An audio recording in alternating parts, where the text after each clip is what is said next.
In trying to duplicate the issue we had on Easter Day, I was able once to make the camera fail by moving it back and forth or up and down, I'm not sure which, but while the camera was in motion, I was able to make it freeze.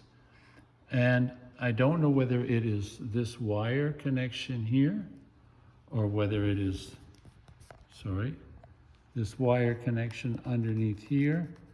I've wiggled them many times since then and not been able to get it to freeze. As you can see, it's still active.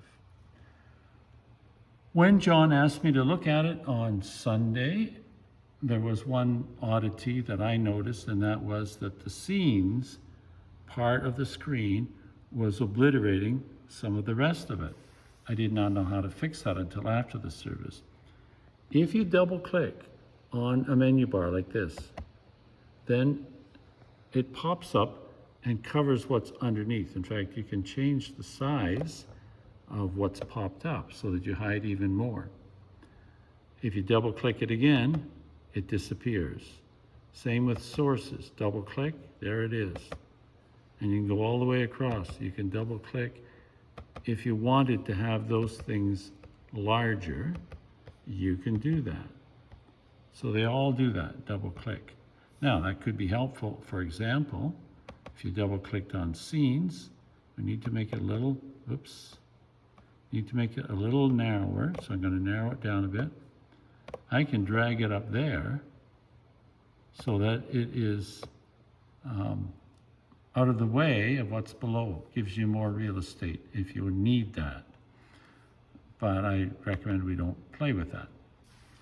Okay, so when the camera fails, when a microphone fails, when anything fails, so we're here in the full chancel prelude, and then if the camera has failed, we go over here to the Canon M50, double tap, this opens up.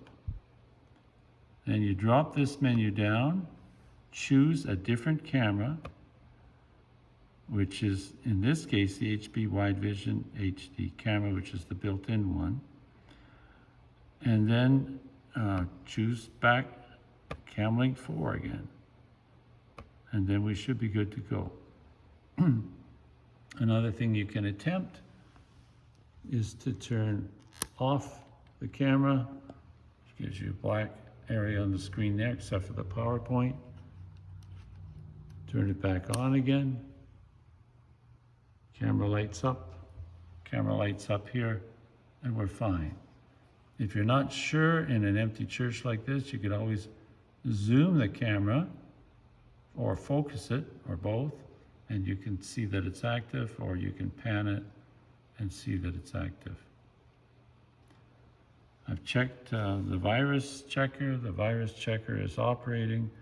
Everything seems to be operating. The software seems to be operating. I do not know what went wrong, but I do know the way to fix it in each case. Again, we'll move to a different one. Let's do the microphone. If the Focusrite microphone, you can tell over here it is working because you can see the green bars jumping. The microphone's far away from me. So you come to the sources, Focusrite church mics, double tap, opens that up.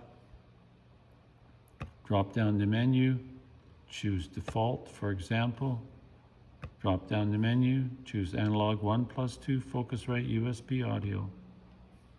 Click OK, and here we are, functioning properly.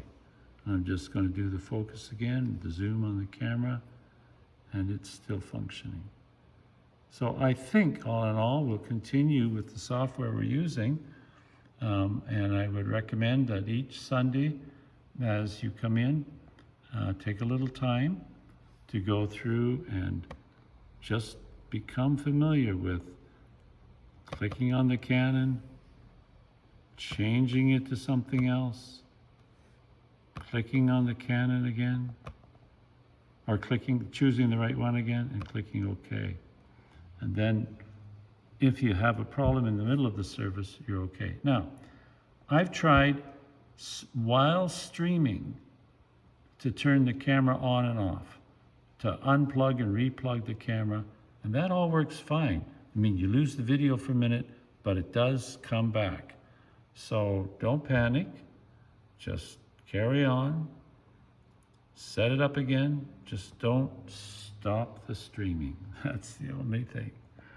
Okay, talk to you later, guys. Thanks so much for all you're doing.